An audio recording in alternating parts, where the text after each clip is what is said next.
Hello student, welcome to our channel chemistry for competitor. तो आज की इस क्लास में हम लोग देखने वाले हैं पी ब्लॉक के एलिमेंट। और पी ब्लॉक में आज देखने वाले हैं बोरॉन फैमिली। और बोरॉन फैमिली का आज हम एक जनरल एंड क्विक रिवीजन देखने वाले हैं और इसकी प्रॉपर्टीज़ के बारे में देखने वाले हैं। तो हमारा फर्स्ट पॉइंट आता है कि अगर हम देखते हैं बोरॉन फैमिली में, तो बोरॉन फैमिली में कौन कौन से एलिमेंट होते हैं। उसमें होता है फर्स्ट बोरॉन, सेकेंड होता है एल्यूमिनियम, थर्ड होता है गैलियम, इंडियम एंड थेलियम। इनको क्या बोलते हैं, थर्ड ए ग्रुप एलिमेंट भी कहा जाता है। और अगर हम पीरियोडिक टेबल में बात करते हैं तो ये पी ब्लॉक में प्रेजेंट होते हैं और इसी ग्रुप को हम ग्रुप 13 के नाम से भी जानते हैं। ठीक है, फिर बोरॉन क्या होता है, बोरॉन एल्यूमिनियम से डिफर होता है। अगर हम देखते हैं तो बोरॉन के पेनल्टीमेट सेल में 2 इलेक्ट्रॉन होते हैं, जबकि अगर एल्यूमिनियम की पेनल्टीमेट सेल की बात करते हैं तो उसमें 8 इलेक्ट्रॉन प्रेजेंट होते हैं। अब ये पेनल्टीमेट सेल क्या होता है, पेनल्टीमेट सेल होता है कि penultimate cell is the cell just before the valence और the ultimate cell, that is second last cell of atom. मतलब एटम की सेकेंड लास्ट सेल को ही पेनल्टीमेट सेल कहा जाता है। मान लो हमारे पास दिया है एल्यूमिनियम का इलेक्ट्रॉनिक कॉन्फ़िगरेशन, हम बताते हैं यहाँ पर। अगर हमारे पास एल्यूमिनियम का इलेक्ट्रॉनिक कॉन्फ़िगरेशन दिया हुआ है जैसे 1s2, 2s2, 2p6, 3s2 and 3p1। तो अगर हम यहाँ पर देखते तो सेकेंड लास्ट सेल कौन सा है, सेकेंड लास्ट सेल हो गई है ये वाला। इसमें कितने इलेक्ट्रॉन है, 2s2, 2p6, मतलब 6 + 2 8 इलेक्ट्रॉन। तो एल्यूमिनियम की सेकेंड लास्ट सेल में 8 इलेक्ट्रॉन है। लेकिन अगर हम बोरॉन की बात करते हैं तो बोरॉन का इलेक्ट्रॉनिक कॉन्फ़िगरेशन देखते हैं तो 1s2, 2s2 एंड 2p1। ठीक है, यहाँ पर देखते हैं कि इसकी सेकेंड लास्ट सेल है, सेकेंड लास्ट 1s2, मतलब इसकी सेकेंड लास्ट सेल में कितने इलेक्ट्रॉन है, इसमें मैक्सिमम 2 इलेक्ट्रॉन ही हम फिल कर सकते हैं, इसलिए ये हो गया है सेकेंड लास्ट सेल और इसमें 2 इलेक्ट्रॉन प्रेजेंट है। तो यहाँ पर सेकेंड पॉइंट में यही बताया है कि बोरॉन में मैक्सिमम 2 इलेक्ट्रॉन भर सकते हैं इसकी सेकेंड लास्ट सेल में, और एल्यूमिनियम में 8 इलेक्ट्रॉन मैक्सिमम भर सकते हैं। फिर थर्ड पॉइंट क्या आता है कि अगर हम बोरॉन फैमिली में इलेक्ट्रॉनिक कॉन्फ़िगरेशन देखते हैं तो उसका जनरल इलेक्ट्रॉनिक कॉन्फ़िगरेशन क्या होता है, NS2 NP1। फोर्थ पॉइंट आता है हमारे पास boron does not occur in free state, मतलब नेचर में अगर हम बोरॉन को देखें तो बोरॉन फ्री स्टेट में अवेलेबल नहीं होता है। लेकिन अगर उसको कंबाइंड फॉर्म में देखते हैं तो ये कंबाइंड फॉर्म में एज अ बोरेक्स या फिर बोरिक एसिड के रूप में अवेलेबल होता है। फिर मोस्ट अबंडेंट एलिमेंट की बात करते हैं कि बोरॉन फैमिली में सबसे ज़्यादा मोस्ट अबंडेंट एलिमेंट है वो है एल्यूमिनियम। और एल्यूमिनियम क्या है, एल्यूमिनियम थर्ड मोस्ट अबंडेंट होता है कहाँ पर, अर्थ क्रस्ट में। मतलब अर्थ क्रस्ट में जितने भी एलिमेंट होते हैं उसमें थर्ड नंबर पे सबसे ज़्यादा पाए जाने वाले एलिमेंट होता है वो है एल्यूमिनियम। एल्यूमिनियम 7.28% फॉर्म होता है अर्थ क्रस्ट पे। फिर बात करते हैं उसकी अबंडेंट की, तो सबसे ज़्यादा अबंडेंट एलिमेंट होता है वो है एल्यूमिनियम, और उसके बाद गैलियम, बोरॉन, फिर होता है थेलियम, और लास्ट अबंडेंट एल्यूमिनियम मतलब जो कम मात्रा में अवेलेबल है वो है इंडियम। फिर देखते हैं कि gallium, indium and thallium occur in trace along with sulphide ore of zinc and lead. Zinc and lead के जो सल्फाइड ओरे होते हैं उनके साथ में ये बहुत कम मात्रा में पाए जाते हैं। वो एलिमेंट कौन से होते हैं, gallium, indium and thallium. Next point आता है कि बोरॉन नॉन मेटल एलिमेंट है, जबकि अदर मेटल होती है जो अदर एलिमेंट है वो क्या है, रिएक्टिव मेटल्स होते हैं। नेक्स्ट पॉइंट आता है, फिर बात करते हैं उसके बोरॉन के मिनरल्स के बारे में। तो इसके मिनरल्स कौन कौन से होते हैं, फर्स्ट पे आता है बोरेक्स। बोरेक्स को क्या बोल सकते हैं हम, टिनकल भी बोल सकते हैं, और इसका फॉर्मूला हो गया है ये। सेकेंड आता है कार्नाइट, उसको राजोराइट भी कहा जाता है, तो इसका फॉर्मूला ये हो गया है। मतलब यहाँ पर अगर देखते हैं तो फॉर्मूला सेम है, लेकिन यहाँ पर 10 वाटर मॉलिक्यूल है और कार्नाइट में देखेंगे तो यहाँ पर 4 वाटर मॉलिक्यूल है। फिर थर्ड है बोरिक एसिड, बोरिक एसिड का फॉर्मूला H3BO3। फिर कोलेमिनाइट का फॉर्मूला ये है। फिर सेकंड मिनरल में देखते हैं, सेकंड मिनरल में एल्यूमिनियम के मिनरल्स है ये। एल्यूमिनियम में कौन से है, कोरंडम का Al2O3 एल्यूमिनियम ट्राइऑक्साइड। फिर डाइस्पोर एल्यूमिनियम ट्राइऑक्साइड का वाटर मॉलिक्यूल इसमें एक है। फिर बॉक्साइड में देखते हैं तो यहाँ पर 2 वाटर मॉलिक्यूल है, फॉर्मूला सेम रहेगा but water molecule, number of water molecule change होते जाएंगे। फिर देखते हैं गिब्साइड में 3 वाटर मॉलिक्यूल है। क्रायोलाइट का फॉर्मूला ये हो गया है। फेलिस्पार का ये है। मतलब इतने ही यहाँ से हम देखते हैं तो ये एल्यूमिनियम ओरे हो गए हैं। जो स्टार्टिंग के 4 है वो क्या है, बोरॉन के ओरे हो गए, मतलब मिनरल्स हैं। फिर देखते हैं कि गैलियम, इंडियम एंड थेलियम के कौन से ओरे होते हैं। Gallium, indium, thallium occur as sulphide, ये किस फॉर्म में, एज ए सल्फाइड फॉर्म में प्रेजेंट होते हैं। Gallium is found in the ore of zinc, aluminium and germanium. Indium and thallium occur along with zinc sulfide and lead sulphide, zinc sulphide को क्या बोलते हैं यहाँ पर, जिंक ब्लेड बोलते हैं, और लेड सल्फाइड को गैलेना बोलते हैं। तो ये हो गए कुछ मिनरल्स। नेक्स्ट पॉइंट आता है उसकी एटॉमिक रेडियाई। एटॉमिक रेडियाई जैसे जैसे अगर हम टॉप टू बॉटम आते हैं तो टॉप टू बॉटम आने पर उसका स्क्रीनिंग इफेक्ट क्या होता है, इंक्रीज होता है। तो जैसे जैसे स्क्रीनिंग इफेक्ट इंक्रीज होता जाएगा उसकी एटॉमिक रेडियस इंक्रीज होती जाएगी। तो बोरॉन की एटॉमिक रेडियस कम होती है और एल्यूमिनियम की एटॉमिक रेडियस ज़्यादा होती है due to the screening effect. फिर अगर हम बात करते हैं कि एल्यूमिनियम एंड गैलियम की एटॉमिक रेडियाई क्या होती है, सेम होती है। इसकी एटॉमिक रेडियाई कितनी होती है, 1.26 एंगस्ट्रॉन्ग। और ये इसका कारण क्या है कि जो गैलियम में डी ऑर्बिटल्स होते हैं, मतलब डी इलेक्ट्रॉन होते हैं, उनमें शिल्डिंग इफेक्ट क्या होता है, कम होता है। इस कारण से इन दोनों की एटॉमिक रेडियाई सेम होती है। पॉइंट 13 होता है कि अगर हम इलेक्ट्रोनेगेटिविटी की बात करते हैं तो सबसे ज़्यादा इलेक्ट्रोनेगेटिव एलिमेंट है वो है बोरॉन, और सबसे कम इलेक्ट्रोनेगेटिव एलिमेंट है एल्यूमिनियम। बोरॉन का सबसे ज़्यादा electronegativity, then thallium, then indium, gallium, और लिस्ट इलेक्ट्रोनेगेटिव एलिमेंट एल्यूमिनियम। और एल्यूमिनियम की इलेक्ट्रोनेगेटिविटी कम इसलिए होती है क्योंकि इसका शिल्डिंग इफेक्ट सबसे ज़्यादा होता है। नेक्स्ट पॉइंट आता है, हम बात करते हैं मेल्टिंग एंड बॉइलिंग पॉइंट की। तो बोरॉन का सबसे ज़्यादा मेल्टिंग पॉइंट भी होता है और बॉइलिंग पॉइंट भी सबसे ज़्यादा हाई बोरॉन का ही होता है। और बोरॉन ही एलिमेंट ऐसा है जो सॉलिड स्टेट में as well as liquid state में एक जेंट कोवेलेंट पॉलीमर फॉर्म में एग्जिस्ट करता है। फिर नंबर 15 आता है कि गैलियम का मेल्टिंग पॉइंट लो होता है और ये किस फॉर्म में अवेलेबल होता है, गैलियम 2 मतलब Ga2 मॉलिक्यूल फॉर्म में एग्जिस्ट करता है।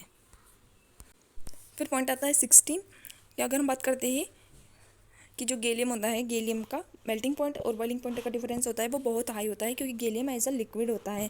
और गैलियम का यूज़ कैसे किया जाता है, gallium as a thermometric liquid की तरह यूज़ किया जाता है। फिर बात करते हैं बोरॉन फैमिली के एलिमेंट का मेल्टिंग पॉइंट देखते हैं। तो सबसे ज़्यादा मेल्टिंग पॉइंट होता है वो है बोरॉन, उसके बाद होता है एल्यूमिनियम, थेलियम, इंडियम, गैलियम। फिर बात करते हैं उसकी डेंसिटी की। तो सबसे ज़्यादा डेंसिटी होती है वो है थेलियम की, उसके बाद इंडियम, गैलियम, एल्यूमिनियम, और सबसे कम डेंसिटी होती है वो है बोरॉन की। नेक्स्ट पॉइंट आता है इसका बॉइलिंग पॉइंट। सबसे ज़्यादा बॉइलिंग पॉइंट किसका होता है, बोरॉन का, एल्यूमिनियम, थेलियम, इंडियम, गैलियम, और लिस्ट होता है वो थेलियम होता है। फिर बात करते हैं उसके आयोनाइजेशन पोटेंशियल। तो सबसे ज़्यादा आयोनाइजेशन पोटेंशियल होता है वो है बोरॉन का, उसके बाद होता है थेलियम, फिर गैलियम, एल्यूमिनियम और इंडियम। इंडियम का सबसे कम आयोनाइजेशन पोटेंशियल होता है। नेक्स्ट पॉइंट आता है कि ऑर्डर ऑफ एसआरपी। एसआरपी क्या है यहाँ पर, स्टैंडर्ड रिडक्शन पोटेंशियल। तो सबसे ज़्यादा एसआरपी होता है वो है थेलियम का, उसके बाद आता है इंडियम, फिर गैलियम, बोरॉन, और सबसे कम होता है वो एल्यूमिनियम। फिर ग्रुप 13 एलिमेंट की जो ऑक्सीडेशन होती है, मतलब कॉमन ऑक्सीडेशन स्टेट, वो होती है +3 ही इसकी कॉमन ऑक्सीडेशन स्टेट होती है। मतलब जितने वैलेंस शेल में, लास्ट वैलेंस शेल में इलेक्ट्रॉन होते हैं वही उसकी कॉमन ऑक्सीडेशन स्टेट होती है।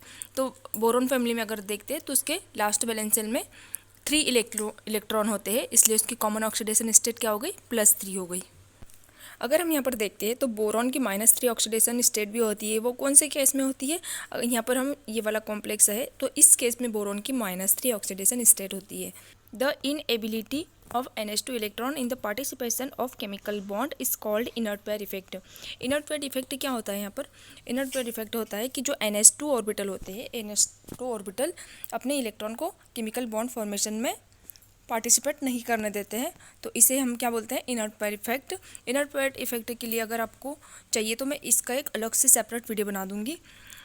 फिर नेक्स्ट पॉइंट आता है कि inert pair effect is more prominent in larger item in the group of P block element. अगर हम पी ब्लॉक एलिमेंट में देखते हैं तो लार्जर ग्रुप कौन सा होता है, अगर हम बोरॉन फैमिली की बात करते हैं तो बोरॉन फैमिली में सबसे ज़्यादा लार्जर आइटम कौन सा होता है, उसमें होता है थेलियम लार्जर ग्रुप। फिर बात करते हैं कार्बन फैमिली की, तो कार्बन फैमिली में सबसे ज़्यादा लार्जर आइटम कौन सा होता है, वो होता है लेड। अगर नाइट्रोजन फैमिली की बात करते हैं तो नाइट्रोजन फैमिली में सबसे ज़्यादा लार्जर आइटम होता है वो होता है बिस्मथ।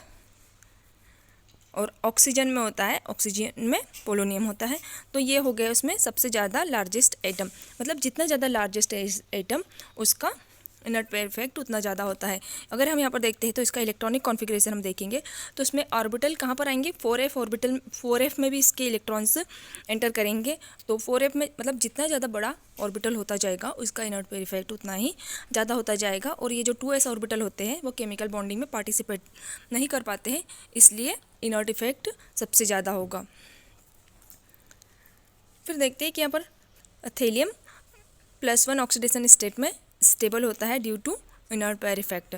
तो इनर्ट पेयर इफेक्ट सबसे ज़्यादा कहाँ रहेगा, डाउन द ग्रुप। जैसे जैसे हम टॉप टू बॉटम आएंगे इनर्टनेस बढ़ती जाएगी और इनर्ट पेयर इफेक्ट सबसे ज़्यादा लार्जर एटम में होगा। नेक्स्ट पॉइंट आता है, अब देखते हैं कि थेलियम की तो ऑक्सीडेशन स्टेट क्या है, +1 स्टेबल है। लेकिन अगर हम बात करते हैं बोरॉन और एल्यूमिनियम की, तो बोरॉन और एल्यूमिनियम +3 ऑक्सीडेशन स्टेट में स्टेबल होते हैं, इसलिए इसकी +1 ऑक्सीडेशन स्टेट ये एग्जिबिट नहीं करते हैं। तो यहाँ पर यही लिखा है कि boron and aluminium do not exhibit +1 oxidation state, मतलब इसकी ऑक्सीडेशन स्टेट +3 ही स्टेबल ऑक्सीडेशन होती है और थेलियम की स्टेबल ऑक्सीडेशन होती है वो है +1।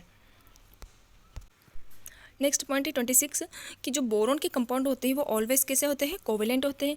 लेकिन जो एल्यूमिनियम और गैलियम के जो कंपाउंड होते हैं वो एनहाइड्रस स्टेट में ही कोवेलेंट होते हैं। नेक्स्ट पॉइंट आता है कि एक्वस सॉल्यूशन में जो एल्यूमिनियम एंड गैलियम के कंपाउंड होते हैं वो क्या फॉर्म करते हैं, aluminium trichloride and gallium trichloride. और ये कैसे कंपाउंड होते हैं, ये होते हैं आयनिक कंपाउंड। एल्यूमिनियम ट्राइक्लोराइड क्या देता है, +3 देता है और गैलियम ट्राइक्लोराइड देता है gallium +3 ion in the solutions. फिर आता है point 28, anomalous property of boron.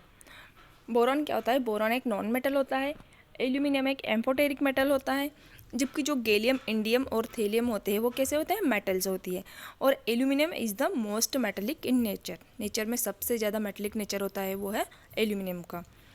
Boron always कैसे कंपाउंड फॉर्म करते हैं, कोवेलेंट कंपाउंड फॉर्म करते हैं। बोरॉन और diagonal relation with silicon, boron का डायगोनल रिलेशन किसके साथ होता है, सिलिकॉन के साथ। कि बोरॉन एसिड्स से हाइड्रोजन को डिस्प्लेस नहीं कर सकता है।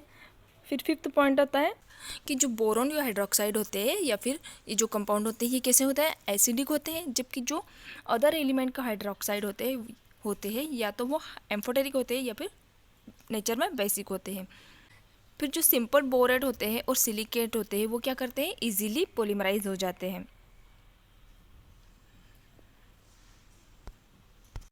फिर नेक्स्ट पॉइंट आता है 8 कि बोरॉन की मैक्सिमम कोवेलेंसी कितनी होती है, 4 होती है, लेकिन जो अदर एलिमेंट होते हैं उसकी मैक्सिमम कोवेलेंसी 6 हो सकती है। Next point, boron covalent hydride form कर सकता है जो कि कैसे होते हैं, स्टेबल होते हैं।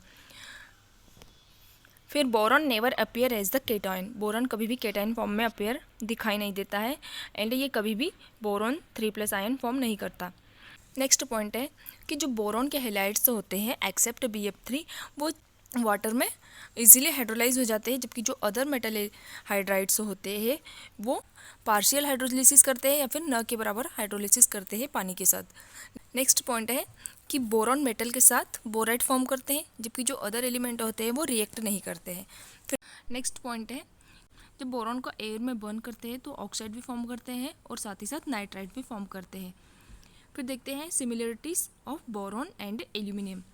तो boron and aluminium show similar chemical property due to the similar valence shell configuration. इनका दोनों का वैलेंस सेल कॉन्फ़िगरेशन सिमिलर होता है, इसलिए दोनों की केमिकल प्रॉपर्टी क्या होती है, सिमिलर होती है। फिर the trihalide of boron and aluminium are covalent, electron deficient and can act as a Lewis acid. जो बोरॉन एंड एल्यूमिनियम के जो ट्राइहैलाइड होते हैं वो कैसे होते हैं, एक तो कोवेलेंट होते हैं, साथ ही साथ ये कैसे होते हैं, इलेक्ट्रॉन डेफिशिएंट होते हैं और यह लेविस एसिड की तरह एक्ट करते हैं।